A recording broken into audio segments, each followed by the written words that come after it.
Fabulous stuff. John Myrtle live in session with Spider on the Wall. So welcome back to the programme, John. Thanks for having me and us, Marc. It's an absolute pleasure. And before we go any further, would you like to introduce your bandmates, please? Of course. On drums, we have Hamish Campbell-Legg. Lead electric. Did Ben. you just go, ooh, then? I think he did. Did you do that That was me, sorry. Oh, that was you. Oh, you're throwing your voice. Okay. Well, the person who just said ooh, that's Ben Bartrop, lead guitar. Ooh. Bass, we have Robbie Wood. Hello.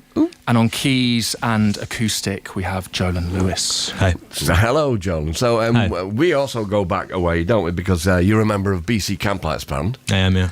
And so I got a text off BC today just saying, oh, I tell you what, we've got John Myrtle in here rehearsing today for tonight's session, and what a lovely bunch of people they are. And obviously he was wrong with half of that. It's true, very true. Patently. So that just joins the dots as to how that came about. So we all need to say thank you very much to Brian, Absolutely, yeah. He was such a gent letting us use his space. He gave us such a warm welcome and made sure we've sounded all right tonight, I think. Yeah. We're sounding good. You're sounding fabulous, Well, and I thank you, knew Brian. that you would. And before we get to the music, we need to clear something up because, Deb was coming into the programme. She did say that we've got John Myrtle and he's brought a turtle in, which, I mean, she just failed the audition for Springwatch. It's true. It's almost correct. We actually have a tortoise tonight called Ben. Not to be mistaken with the guitarist called Ben. So I upstaged Does it. that ever happen? You get... Well, yeah, he Sometimes sometimes he comes fills on in. stage, doesn't he? Yeah. The tortoise does. But I don't know if he was allowed in this room specifically, Ben, so he's watching... The tortoise, he's watching outside at the moment. Do you know, we are allowed... You're not really allowed to bring pets in as such, but you're allowed to bring particularly support dogs, you could say. So whether you would class Ben as a support tortoise... I think we're going to go for that right now. I don't know if anyone noticed, because we did sneak him in very discreetly. Little but bag. it seems to have caught the attention of other DJs here, so I think I've been found out, I've been rumbled. You have, mate, on air. But I have to say, it would be all right if Deb was American, because Americans call tortoises turtles, don't they? Yeah, I've got a very good American friend who I introduced Ben to, and he went, "Oh my God, is that a turtle?" Yeah. I was like, no. So that means that everybody in America, like Deb, has failed the audition for Springwatch. Exactly. In one fell swoop. It's a cruel business we're in. It's true. Okay, so I was playing Kevin Ayres before, and I tell you, some people have asked me, oh, how would I describe what you do, John? And I said, one little aspect of it might remind me somewhat of the very early beginnings of the solo career of Syd Barrett.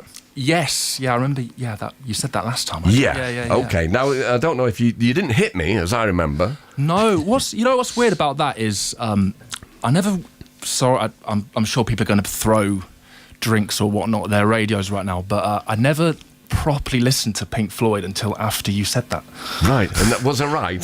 I was like, oh, hang on, this does sound like a bit like my tunes, yeah. I think, I guess maybe it was more like kind of the Ray Davis angle. Right, okay. I mean, it's still similar kind of quirky, psychedelic-y sort of thing in some ways. Is that what you'd say? I don't know how to describe my own music. Well, you don't need to, Lots of really. ease, It's not me being lazy particularly for once. It is just because of the fact I was playing Kevin Ayres before, and of course, I mean, Syd Barrett sang backing vocals for Kevin Ayres and we're mates and all that kind of stuff.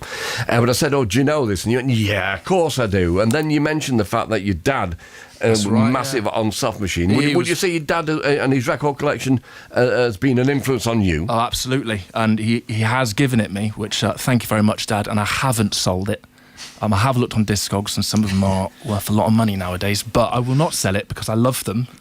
He's got a lot of jazz, far out stuff, really, which Right. I guess isn't really similar to the heartbreak songs I do. I wouldn't say Soft Machine's doing one about I don't know, cutesy little love songs. No. But it still works, right? It still works. It still works. And so we're talking about hearts there. So How Do You Break a Heart, which is the new tune, or the newest one, nearly. Which we have been playing. And you recorded that with whom? Yes, so I did How'd You Break a Heart with Jonathan Rado, who was in Foxygen, and now he does... he's produced some amazing stuff, does Lemon Twigs, Wise Blood and things like that. And he heard a record I put out in lockdown called Myrtle Soup. And he literally just reached out to me and was like, hey man, do you want to record? And I was like, certainly. And I won't bring my tortoise, just in case you get that wrong, so we'll keep him at home. But I did, I recorded with him. Did you do that remotely? Because no. Is he American? Yeah. Right. Yeah. No, I went to his home studio. Oh. It was an amazing experience. It really was. And I was there for like 2 days. And I played him a few songs, and he liked that one. He was like, "Sounds like Burt Bacharach, man." And then we went and did it. We smashed it out. It was an amazing experience. So was Jonathan the producer for, or a active member of Foxygen? He was an active member of Foxygen, and now he's doing a bunch of production stuff. Yeah. Right, okay, and successfully, obviously. It's strange just the story of Foxygen, because I remember when that all kind of fell apart, because they were on tour with Unknown Mortal Orchestra quite notoriously, and it all went boom. Oh, really? Yeah, Oh, but anyway, we don't need to go there. And so you've got a new record looming large. Yeah, so there's a new single coming out in 2 days, sticking with the heart theme. It's called We're Tearing the Heart Out of Love. And these songs are going to be, for a full-length album that's coming out early next year. There's going to be another 2 singles this year. Right. So it's slowly getting released. I've been writing away, sort of taking up any opportunity to record with crazy producers that come my way. I guess like now I'm sort of getting it all ready. And it's coming out early next year, and there's going to be a few more singles this year. Great, okay. And you've got you've got a gig coming up on the Moth Club in That's London. Right. So we got a special show coming out with friends Silver Twin and Preen. That's at the Moth Club on the 18th of September. And then there'll be many, many more gigs when the record is out. I'm sure we're going to try and make it all work, guys. We could do it, right?